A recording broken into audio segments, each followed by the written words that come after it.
પદયાત્રા યોજવા બદલ ગુનો નોંધાયો છે। ચૈત્ર વસાવાએ આ મામલે તંત્ર પર પ્રહારો કર્યા। ચૈત્ર વસાવાના પોલીસ પર તોડબાજીના આક્ષેપ।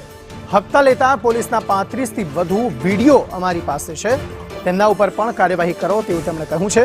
અમારી રેલી બાબતે અમારા પર ગુનો દાખલ કરાયો છે। પોલીસે દ્વેષ રાખી અમને મંજૂરી આપી ન હતી। અમે જેલ ભરો આંદોલન કરીશું, હવે તૈયાર રહેજો તેવું ચૈત્ર વસાવાનું કહેવું છે।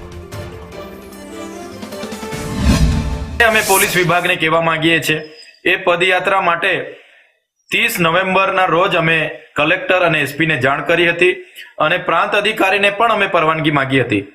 કોઈ પણ જાતના ચૂંટણી કે જાહેરનામા ન હોવા છતાં પોલીસ અધિકારીઓના નકારાત્મક અભિપ્રાયોના લીધે અમને પરવાનગી આપવામાં ન આવી હતી। ત્યારે એ પીઆઈ ગોહિલ અને એમના એસપીને હું કહેવા માંગુ છું, તમારા પોલીસ અધિકારીઓ હપ્તા ઉઘરાવતા હોય એવા 35 વિડીયો મારી પાસે છે, એ હાલના તબક્કે જ હું તમને આપું છું।